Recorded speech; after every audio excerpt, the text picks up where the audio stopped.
Hello and welcome to the She Reads Romance Books podcast, the ultimate show for romance book lovers looking for the best books worth reading. I'm your host, Leslie Murphy, and in each short episode, I share my favorite book list of recommendations so you know exactly what to add to your must-read list. Join me as I explore the romance genre and have fun collecting book boyfriends along the way, because life is better with a love story. Hey readers! So I have a confession to make. I have never read 50 Shades of Grey. I know, I read romance all the time and I blog about romance books, but I have yet to read one of the most popular romance novels of all time. And to tell you the truth, I'm not sure that I will, and here's why. For one, I don't believe that as a romance book reader or even a romance book expert that you have to read every book that becomes popular. Trust me, I've read books that explode on Book Talk, and sometimes I'm like, I just don't get it. Meanwhile, I read other books that are so good, but don't get a lot of eyeballs on them, and I'm stumped that more people aren't reading it because they're, again, just phenomenally written and just amazing stories. I do love a great alpha male in my romance books and don't mind BDSM books, but I'm not really a Christian and Anastasia fan. I probably have the movie to blame for that, and I shouldn't judge a book by its movie adaptation because the book is almost always better, but I feel like I got enough of that story to know that it's not really my cup of tea. But who knows, I may circle back to it at some point. But in this episode, I'm going to talk about some books like 50 Shades of Grey that you can read instead or after if you did read it and you loved it. These are books with similar themes and ones that I highly recommend, so if you're obsessed with 50 Shades of Grey, these are the books for you. First up on my list is the book Owned by Fate by Tessa Bailey. Now, I love Tessa Bailey's rom-coms that are often super cute and super steamy, but this is one of her releases dating back to 2014, and it is a fantastic steamy read that focuses on a BDSM club. Now, we know that Christian Grey is into BDSM or the BDSM scene, so I think he might like a night out at Serve, the hottest BDSM club in New York City in this book, which the hero of the story owns. But I'd say that this is actually more like BDSM light. So even if that's not your thing or why you stayed away from 50 Shades, then give this one a go because you are going to fall in love with Jonah. I definitely give Jonah the thumbs up as a book boyfriend. He knew who he was, and despite others judging him for it in the club that he owned, he didn't change himself. He was just the perfect alpha and a really great dirty talker. Then the heroine of the story is Caroline Preston. She is a journalist who works for a financial publication started by her father. The magazine, however, is in trouble, and her brother comes up with this idea to uncover the world of the elusive BDSM club that the wealthy often attend. So Caroline already has these prejudices set in her mind before even stepping foot into the club. But Jonah takes one look at her and he's like on her. They have this one hot night, but Caroline is determined not to make anything of it despite realizing that she really did love being with Jonah the Dom. I'll admit that she did kind of get on my nerves a bit with how she acted with her sort of back and forth, given that she didn't feel like she should like what he showed her, but it didn't really detract from the overall story. So I think this is a really great book, like 50 Shades of Grey, to check out if you liked the BDSM and alpha male aspect of 50 Shades, but are looking for something, as I said, a little more BDSM light. Then check out this one from Tessa Bailey. The next book that I recommend, if you like 50 Shades of Grey, is The Dark King by Gina Maxwell. This is another BDSM book with an alpha billionaire, but again, sort of BDSM light. It's also a contemporary fantasy romance, and I honestly picked it up because I thought a book that mixes erotic romance and fantasy was going to be pretty interesting. Now, this story focuses on the heroine, Bryn Mara, who supposedly wins a free trip to this all-inclusive and ultra-luxe hotel called Nightfall. It's a hotel and casino in Vegas. She's super psyched because her career is in the tanker, and she heads there and ends up the next morning waking up married to Caden Varon, the reclusive billionaire who owns the hotel and pretty much most of the city. But he's not just any billionaire casino owner. He is actually the Fae King of the Night Court, and she learns that there's this entire world beneath the veil of Vegas. Now, Maxwell starts this off with a bang, introducing us to Caden, the man about Vegas, owner of this swanky hotel and most of the city, who just happens to be this king of the dark fae. I loved the first look at his power, his heart, and his control. Now, this man turns heads everywhere, right? But it's Bryn who turns his head when she is at the check-in desk of his hotel. But as I said, this girl hasn't had much luck as of late. She loses her parents and she lost her job. But again, she thinks that she earns this free stay at the hotel. So one look hooks these two. And as I mentioned, after one night, they wake up married and tied to each other in more ways than one. I think this book was a really great start to a fun series. A really solid 3-star read for me, which laid the foundation for the other 2 books that come in the series. And it really did make me want to grab book 2. I haven't yet, but I plan to. I think that one's called The Rebel King. But the fantasy and BDSM elements were just sort of tidbits of the story. So really no major fantasy world building, just enough with no major displays of magic or anything, and really just about 2 BDSM scenes. So again, even if those aren't your favorites, I think you'll enjoy this and will give you a different take on the things that you may have liked from 50 Shades of Grey. Now, the next book is one of my favorites from J.T. Geissinger, and that is Carnal Urges in her Queens and Monsters series of mafia romances. Though I say mafia romances, but because the hero is tied into the mafia world, but the books in the series really don't have much of like mob life to their stories, just FYI. But this is another alpha male romance with one who likes to take control in the bedroom.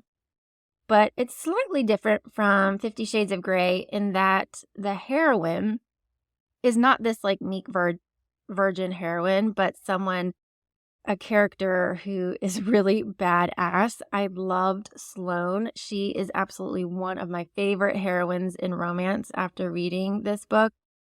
Now, Declan, our hero, he is the now head of the mob, Irish mob, and a hero with a fantastic accent that I could just sort of hear through the pages. It was amazing.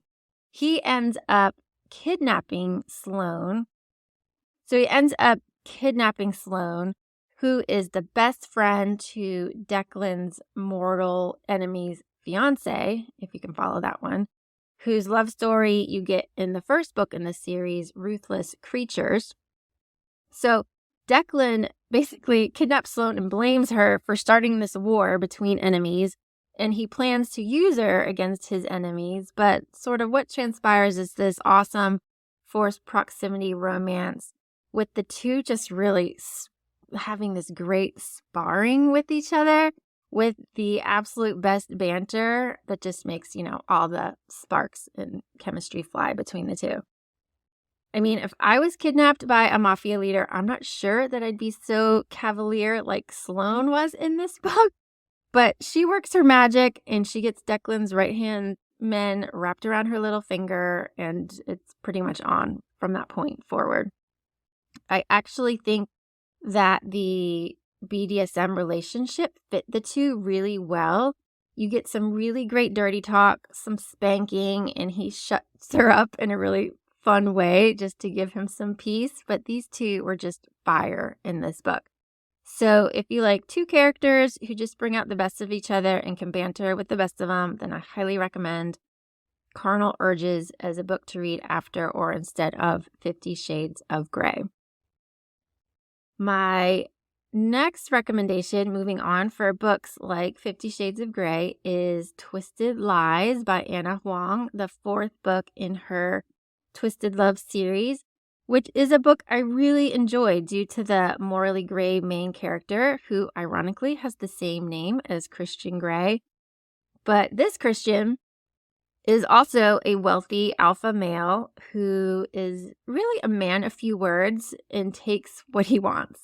And what he wants, or eventually allows himself to want, is Stella Alonso, who is an influencer who happens to unfortunately have a stalker who returns to her life and forces Stella to move into Christian's apartment for safety reasons.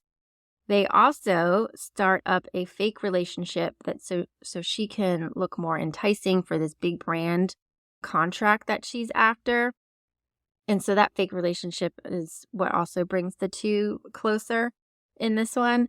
But Twisted Lies totally gave me vibes like 50 Shades of Grey, because this Christian is just as obsessed with Stella as Christian is with Anastasia in 50 Shades. He may be a man of few words, but he is constantly watching and aware and will do anything for Stella. And when their forced proximity gets sort of the better of them, the steaminess is just perfection. Plus, as I said, you get some stalker action and some suspense, which you also get in 50 Shades. So I highly recommend this one as a book to read after or instead of 50 Shades of Grey.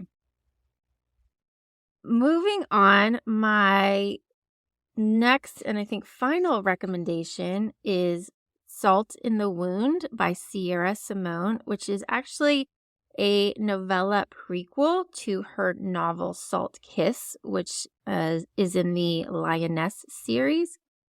I haven't yet had a chance to read Salt Kiss, but if it's anything like Salt in the Wound, it's going to be phenomenal. But Salt in the Wound totally gave me 50 Shades of Grey vibes because it focuses on a standoffish alpha male and a young virgin who he actually becomes betrothed to in this like arranged marriage, which is different from 50 Shades, but a cool twist to this one. So Mark Trevana, our hero, he owns this secret fantasy club, and he is a man that accumulates secrets, right? Now, Isolde is basically told by her father that as soon as she graduates from college, she is to become Mark's wife. So definitely an age gap romance here. And one, given that it's written by Sierra Simone, has elements that touch on religion, it touches on different kink, and also this idea of loving punishment. So Isolde likes to be punished, and Mark is more than willing to step up and show her the line between pain and pleasure. This book or novella was a really great steamy read that you should definitely grab, which I believe is free on Amazon, so really no excuse to check that one out. So I sped through them all, but there you have it, my recommendations of books like 50 Shades of Grey that you should read after or instead of it. You can find even more of my recommendations for books like 50 Shades of Grey on my post on shereadsromancebooks.com, where I think I list about 15 titles. So click on the link in the show notes to grab more books to add to your must-read list. Now, to end today's episode, I am going to start a new game, and this is Name That Book Boyfriend. I just think it would be fun, so you can humor me to see how well you know your book boyfriends in romance. I am going to give a few clues, and then I'll share the answer in my next podcast episode, and you can see if you are correct, okay? So I'm going to go easy on you, I think, this time, but you can see if you can guess this book boyfriend who is in an enemies to lovers story, and as well as a best friend's brother romance. He is a doctor and definitely a cocky asshole, but one who also volunteers in his spare time. He saves the heroine from getting run over by a car, and he has this random ass painting in his apartment. So can you guess this mystery book boyfriend? Tune into my next episode when I will unveil his identity. Okay, that's it, folks. Thank you so much for turning in. And as always, happy reading because life is better with a love story. That's all for this episode of the She Reads Romance Books podcast. I hope you enjoyed it and found some new books to add to your TBR list. If you did, please subscribe, rate, and review the show on your favorite podcast app. It really helps me reach more romance book lovers like you, and I appreciate your support. If you're a book boyfriend collector like me, then you'll want to join my email list so you never miss a podcast episode or a new book list. Just visit shereadsromancebooks.com/join and sign up today. As a thank you, I'll instantly send you my list of top 10 book boyfriends that will make you swoon. Trust me, you don't want to miss this list. Thank you for listening, and until next time, happy reading.